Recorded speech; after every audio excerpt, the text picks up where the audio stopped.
सनत कुमार जी, एक राजा इक्ष्वाकु वंश में था जिसका नाम था नभग।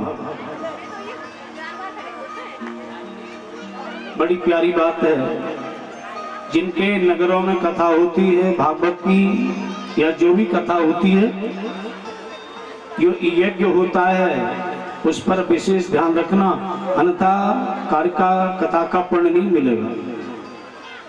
अगर ये गलती कर दी तो, और ये ज्यादातर हो रही है।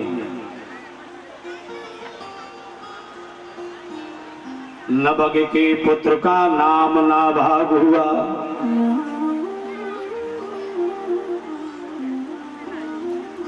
हुआ क्या, ये बाल काल अवस्था में तपस्या करने वन में चले गए,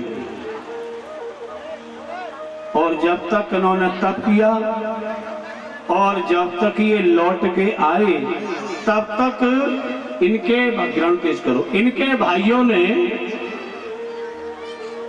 अपना पिता की कमाई का पूरा हिस्सा बांट लिया। नभग लौट के आई, नभग ने कहा मेरा भाग कहाँ है? भाइयों ने कहा हमने वो तो बांट लिया, कि मेरे हिस्सा में क्या है कि तुम्हारे हिस्सा में पिताजी हैं। क्या बताया? तुम्हारे हिस्सा में पिताजी हैं। पिताजी को ले लिया। बड़ी गरीबी है, भाई तो बिल्कुल चकाचक है, खूब धन माल लेके राज करने लगे। एक बात बड़े ध्यान पूर्वक स्मरण करो, सुख के माथे सिल परे जो प्रभु नाम भुलाए, और बलिहारी उन दुखन की जो पल पल नाम रटा। अगर हमें सुख मिला है तो दुख भी हमें भोगना है। सुख के समय बोले न समाने, और दुख आया तो प्राण त्यागने को भागे।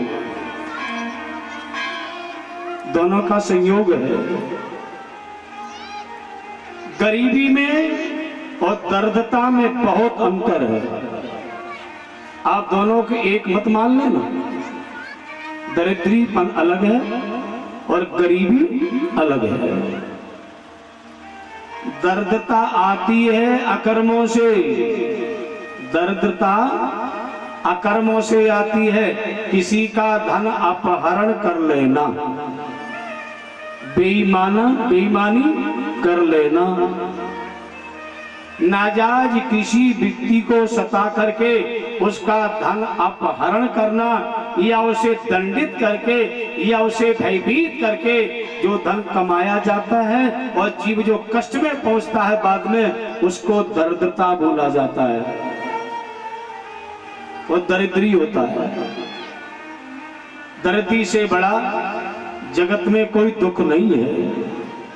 नाए दरिद्र सम दुख जग माई, दरिद्र सम दुख जग माई, नाए दरिद्र सम दुख जग माही, नाए दरिद्र सम दुख जग माही, संत मिलन सम सुख जग नाहि, संत मिलन सब सुख जग नाहि, संत मिलन सब सुख जग नाहि, संत मिलन सब सुख जग नाहि। तो गरीबी क्या है? गरीबी तो स्वाभाविक आती है और दर्दता अकर्मों से आती है। तो बड़ा गरीबी स्थिति में पिता के साथ जी रहा है। एक दिन पिताजी ने कहा बेटा ये पास में यज्ञ हो रहा है, उस यज्ञ में चले जाओ। जब नभग जी यज्ञ में पहुंचे, ब्राह्मण यज्ञ करके चले गए, जो कुंड के ऊपर जो सामग्री फैल जाती है, बस यही कहना चाहता हूं आप लोगों से, कुंड के ऊपर जो सामग्री फैल जाती है वो किनकी है? भगवान के गणों की है। और शुक्ला जी हमने देखा है, हमारे सामने समस्या बहुत कथा में आती है, महाराज जी आपने कुंड ना पुतवाओ। देखिए अगर आप कुंड पोतोगे तो जो कुंड की पर्दियों पर सामग्री साकल्य पड़ा हुआ है, अगर आप उसे उठाएंगे तो कहां डालेंगे? आपको पाप लग जाएगा। ध्यान रखना है, कभी कोई भी भागवत कथा कराएं, कुंड को पुतने न देना। कुंड कोई चौका चूल्हा नहीं है, बासा हो जाए। जो 3 पर्दियां होती हैं कुंडों पर, ऊपर वाला जो सफेद होती है ना उस पर ब्रह्मा जी बैठते हैं, बीच वाली लाल होती है उस पर विष्णु भगवान बैठते हैं, और नीची वाली काली होती है उस पर भगवान शिव जी बैठते हैं, और जो पान की तरह बनी होती है वो मां जगदम्बा होती है। कभी भूल करके भी कोई आपका कुंड पोतने की बात है, पहली बात तो आप इस चीज को भूल जाना। और मैं यहाँ नई बात नहीं कह रहा हूँ, भागवत इस पुराण में कथा आई है, भागवत के 9वें स्कंद में कथा आई है राजा नभग की। अब वो कुंडों के ऊपर जो सामग्री पड़ी हुई थी उन्हें बटोरने लगा नभग, और जैसे नभग ने बटोरा वैसे काला काला पुरुष कृष्ण वर्णम, काले रंग का व्यक्ति प्रकट हो गया। पश्यम पश्यम अलोभ, ठहरिए ठहरिए। नभग देख के कांप गया, ये कौन है काला काला, कौन व्यक्ति आया? कैसे मत छूना, ये तो मेरी है। लौट करके पिताजी से कहा, पिताजी थोड़ी बहुत झूठन रह गई यज्ञशाला में, हमको बटोरने लगे खाने के लिए, तब तक काला काला व्यक्ति हमें फटकारने लगा। जय हो। पिताजी बोले, बेटा वो और कोई नहीं है, तुझ पर बड़ी कृपा है, मेरी सेवा तूने की है, उसी सेवा का प्रभाव पर फल मिला है, वो भगवान शिव है। हर हर महादेव। भगवान शिव का दर्शन किया। क्यों दर्शन मिला? पिता की सेवा करने से। ना नभग सेवा करता और ना ही साक्षात्कार शिव जी का होता। जो भगवान यही तो कह रहे हैं पार्वती से, माने मात पिता ने देवा, संतन सो करवावे सेवा, जिनके यह चरण भवानी तेजा निश्चर सम प्राणी। बंधुवर, पिता की सेवा करो। माता पिता की जो सेवा जीव करता है, यानी अम्मा घर में भूखी मर रही है और बेटा गोवर्धन की परिक्रमा दे रहा है। याद रखो, एक पंक्ति आपको सुना के चलूं।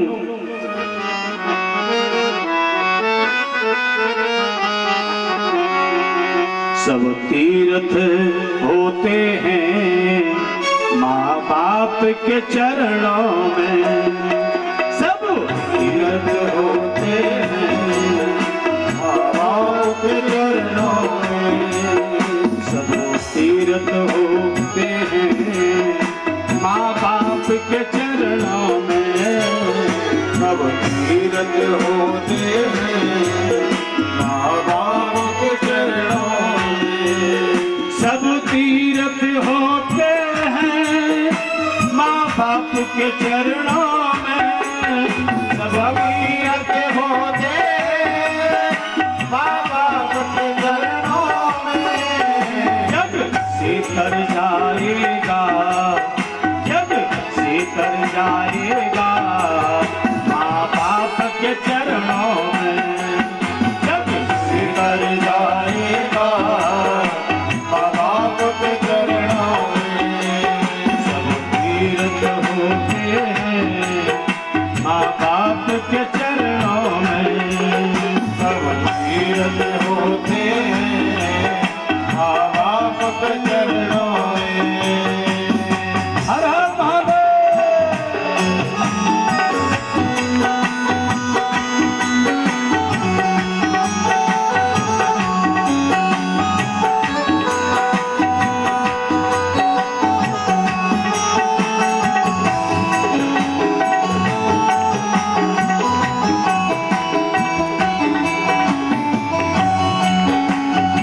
परिक्रमा से, ऐसे परिक्रमा से मुक्ति नहीं होती है, ऐसे परिक्रमा से मुक्ति नहीं होती है। माँ बाप के चरणों में सब तीर्थ होते हैं, माँ बाप के चरणों में वो सब तीर्थ होते हैं, माँ बाप के चरणों में सब तीर्थ होते हैं, माँ बाप के चरणों में सब तीर्थ होते हैं, माँ बाप के चरणों में। नवग जी ने पिता की सेवा करने से भगवत गति प्राप्ति और भोले बाबा का दर्शन कर लिया। बोले गौरी शंकर भगवान की। उसके बाद सनत कुमार सुनिए, एक भगवान की मंगल कथा और है, मैं तुम्हें सुनाऊं। एक भगवान का अवतार हुआ है, जिस अवतार का नाम विभक्षुर हुआ। सुनिए, छोटी छोटी कथाएं और है, उसके बाद द्वादश ज्योतिर्लिंग प्रारंभ है। थोड़ी मोटी कथाएं नहीं है, बहुत कथाएं हैं, उनको मैंने संक्षिप्त स्थिति में डाल रखा है। हाँ, शिव पुराण की ऐसी व्याख्या है, यहां तक दिया गया है कि 1,00,000 श्लोकों का यह ग्रंथ था। व्यास भगवान ने आने वाले कलिकाल के प्रभाव को जानने के लिए ये पुराण 24,000 श्लोकों में कर दिया। 7 संहिताएं इसकी बना दी। इसमें स्कंद नहीं है, स्कंद का विषय यहां नहीं है, यहां पर संहिताएं और अध्याय। देखो, वेद में संहिता बोली जाती है, जो वेद से आचार्य करते हैं विश्वविद्यालय में, तो रुद्री, गृह शांति, मंत्र संहिता और सबसे बड़ी संहिता है यजुर्वेद। तो वेदों में संहिता बोला गया है, वेदों में अध्याय और स्कंद नहीं बोले गए हैं, संहिता है। आइए, विदर्भ देश का राजा है जिसका नाम था सत्यरथ, और ये शंकर जी का परम भक्त है। एक दिन क्या हुआ, एक समय इसके नगर को कालभद्र नाम के राजा ने नगर पे वार कर दिया। विदर्भ देश अंत महाराष्ट्र। क्या हुआ महाराज, आखिर युद्ध करते करते इसके पति को मार दिया, सत्यरथ को। जब मारा गया तो पत्नी है गर्भवती। सुनिए एक प्यारी बात, कल मेरे पास एक सूचना आई, अर्थात निवेदन आया, उसको मैं बोल दूं। एक भक्त का प्रश्न था, महाराज जी गर्भवती माताएं जल नहीं चढ़ा सकती? हमने हाँ, गर्भवती माताएं कथा नहीं सुन सकती? हमने की बिल्कुल सुन सकती है। आपसे किसने मना कर दिया? आज से तीसरी दिन की कथा पर ध्यान दो। मैंने आपको करदम जी देवभूति का संवाद कपिल भगवान का आपको सुनाया। 5वें महीने में बालक सब सुनने लगता है, माता का धर्म है। जिस दिन से वो गर्भ शिशु बनने के लिए उद्यत हुई, उसी दिन से धर्म शास्त्रों का अध्ययन करना चाहिए। आप कथा पढ़िए, आप रामायण पढ़िए। ये किसने मना कर दिया कि शिव जी पर जल न चढ़ाओ? ये भक्ति मार्ग से विमुख करने वाली बात है। मैंने कल बोल दिया था, परसों का साथ जानने का मेरे पास ही निवेदन आया 10 पर। तो सबको अधिकार है, गर्भवती माँ का तो माँ को तो विशेष अधिकार है। आप रामायण पढ़ोगे, आप कथा पढ़ोगे, आप कथा सुनोगे, तो आप सुनेंगे, आपका बालक सुनेगा। आपका बच्चा भी सुनेगा। जो आप संस्कार भरी जीवन में कथा सुनोगे, गर्भ शिशु बालक सब सुनता है। किसी के भटकाने मत आया करो। कोई कह दे साहब इस स्थिति में नहीं सुनना चाहिए, क्यों नहीं सुननी चाहिए? जरूर सुनिए। ये भक्ति का मार्ग है। आप जल लोटा जल चढ़ाएंगे तो पैदा होने वाला बच्चा भी देख रहा है मेरी माँ कहाँ जा रही है। आप पूजन करेंगे, आप मंत्र सुनेंगे, आप गीता पढ़ेंगे, आप रामायण पढ़ेंगे, सब वही बच्चे में संस्कार पड़ेगा। और आज के समय में एक नियम और चल गया क्या कि हमारा मन नहीं लग रहा है। माता अकेले घर पर माँ बनने वाली है, पति से निवेदन करेगी क्या क्या जा रहे हो? कि हम कासगंज जा रहे हैं, कि एटा जा रहे हैं। एक काम करना का एक उपन्यास लेते हैं हम। जय हो। अब बताइए ये उपन्यास क्या है? ये उपन्यास काल्पनिक कथाएं उसमें है, जो संभव नहीं है, असंभव है, उनको कल्पना करके यानी झूठी बातों को जोड़ दिया। अगर आप उपन्यास पढ़ोगी तो बालक भी काल्पनिक बुद्धि का पैदा होगा। जिन्होंने निवेदन किया उनके प्रश्न का मैंने उत्तर दिया। जो भी व्यक्ति हो मेरी पार हरे ओ जमदूत वाले मेरी पार हरे ओ जमदूत वाले नैया गई हो मेरी पार हरे ओ जमदूत वाले नैया गई हो मेरी पार। ये भगवान की भक्ति में डूबने वाली पंक्तियां सुनाऊंगा, तालियां बजा के साथ साथ गाइए। अरे ओ डमरू पारे नैया लगाए दो मेरी पार। अरे ओ डमरू गणपति माँ बन में रो रही है। पहुंच गई वन में अब लाना रे, पहुंच गई वन में अब बैठ गई बड़ी तले सुकुमार, बैठ गई बड़ी तले सुकुमार। शीश धरनी पे मारे, शीश धरनी पे मारे, रानी में खाई पछार। शीश धरनी पे मारे, रानी में खाई पछार। नैया लगाए दो मेरी पार। नैया लगाए दो मेरी पार। आगे बड़ी सुंदर पंक्ति है।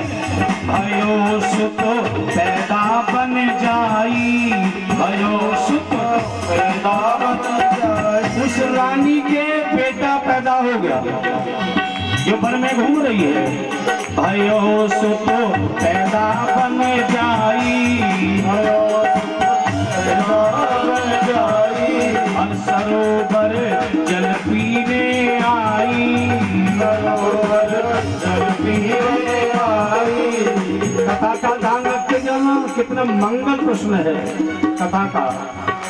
अब तो बेटा पैदा हो गया और रानी प्यासे से जल पी नहीं आई। अब देखो सरोवर पे क्या हो गया।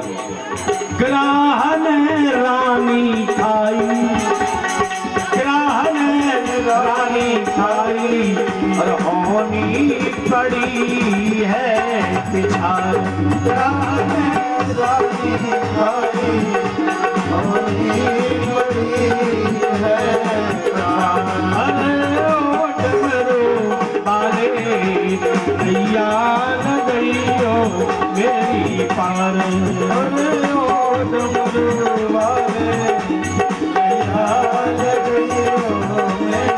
एक का रानी का शरीर छूटा है, बच्चा पत्तों में पड़ा पड़ा बिलख रहा है। जल पीने गई, उसे मगरमच्छ निकला, वो खा गया। बालक पत्तों में बिलख रहा है। नंदीश्वर जी कथा कह रहे, सनत कुमार की आंखें नम होने लगी। नंदीश्वर बोले क्या हुआ? सनत कुमार जी कहा, नंदी जी धर्मराज, ये तो बड़ी विचित्र कथा भगवान की। पति मर गया, बेटा पैदा हुआ, माँ नाहर ने खा ली, मगरमच्छ खा गया, बच्चा पत्तों में बड़ा बड़ा बिलख रहा है। तब तक एक विधवा स्त्री आ गई। विधवा, एक बात ध्यान दें, विधवा, बांध्या, बाध्या, तीनों को शिवार्चन का अधिकार है। चाहे वो विधवा हो, चाहे वो बांध्या हो, विधवा, बांध्या, वाध्या, तीनों प्रकार की माताओं को भगवान शिव की अर्चन बंदन करने का संपूर्ण अधिकार है। ये कथा आपको समझा रही है। कोई आपसे कहीं जुटला दे, गुमराह करे, ना ना तुम शिव जी की पूजा ना करियो, विधवा ना करें कौन पूजा। और शिव पुराण में तो शिव जी आदेश कर रहे हैं। विधवा आई और बच्चे को देख करके लाए तो ही फिर विधवा ने विचार किया, अगर मैंने बच्चा उठा लिया तो संसार के लोग पूछेंगे तेरे पास ये बालक कहां से आया? तू तो विधवा है ना। तो विधवा कलंक लगने से डर गई, बालक पकड़ा और छोड़ दिया। उसी समय ब्राह्मण बन के भगवान प्रकट हो गए। भिक्षुक बन के आए। कहा कि क्यों तूने बालक क्यों छोड़ दिया? कि महाराज निंदा से लगा, जगत के लोग मेरी निंदा करेंगे कि विधवा स्त्री के कैसे बालक पैदा हुआ। भिक्षुक समझा रहे हैं, देवी तो को दोष ना लगेगो और ये बालक पल जावेगो। अरे तू उठा ले देवी, तुझे कोई दोष नहीं लगेगा। ब्राह्मणी को बहुत समझाया कि सचराचर जीवों का पालन करने वाला परमात्मा का रूप है। देवी उसे तू पाल ले। भोले बाबा भिक्षुक बन के, ब्राह्मण बन के उपदेश कर रहे हैं, लेकिन वो विधवा समझ गई। इतना जटिल उपदेश करने वाला कोई सामान्य व्यक्ति नहीं हो सकता। तब विधवा बोली, महाराज हमें तो एक शंका हो रही है। क्या? मेरे मन में है ये आप शंकर लगे, और मेरे मन में है ये आप शंकर लगे। बन के भिक्षुक न मुझको ये बहलाइए, आप भिक्षुक नहीं सच बता कौन है? सच बता दो किसका बालक है ये, आप बतलाइए। आप ब्राह्मण नहीं आप भिक्षुक लगे, किसका बालक है ये मुझको बतलाइए।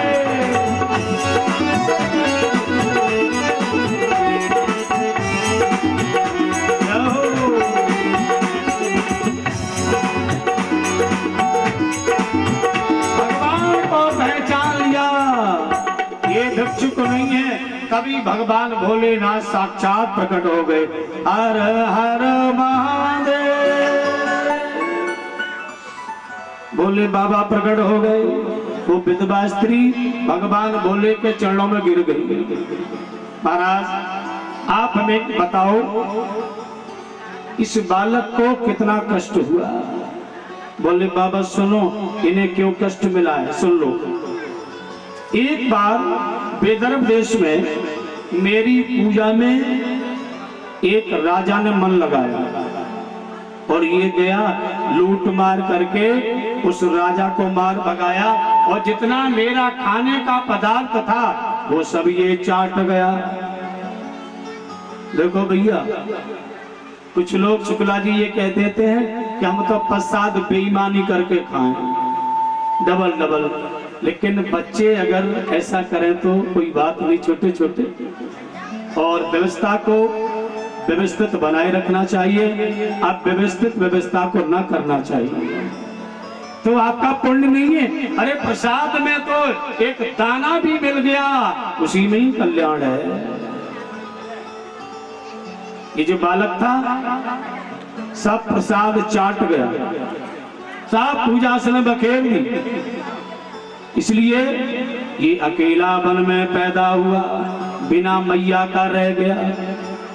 इसकी माँ कि सुनो, इसकी माँ ने अपनी सौतेन को जहर दिया।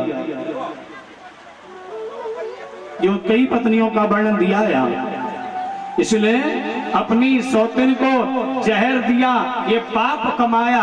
आज इसको पाप के कारण इसको ग्रह खा गया। इसकी माँ ने जहर दिया सौतेन को, तो उसे दंड मिल गया, उसको मगरमच्छ ने खा लिया।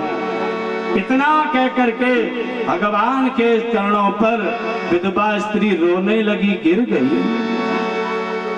हे प्रभु, भगवान बोले सुनो देवी, जीव को है कर्माण प्रायश्चितम्, जीव को किए हुए कर्म का फल तो भोगना ही पड़ेगा, चाहे त्यागी हो, चाहे बैरागी हो, चाहे ब्रह्मचारी हो, चाहे गृहस्थ हो। फल से मुक्ति नहीं मिलेगी, फल तो भोगना ही पड़ेगा। विधवा रोने लगी, बार बार भगवान को प्रणाम करती है। भगवान से कहा इसका नाम क्या होगा? प्रभु, तब बच्चे का नाम कर्ण संस्कार किया है, उपमन्यु और सांडिल गोत्र भगवान शिव ने इसका कर दिया। और सांडिल गोत्र करके और ब्राह्मण बुला के नामकरण संस्कार कर दिया। महाराज फिर तो वो बालक नित्य भगवान शिव का भक्त हो गया, हर भक्त शिवार्चन में ही लगा रहता था। बोलो उपमन्यु महाराज की हर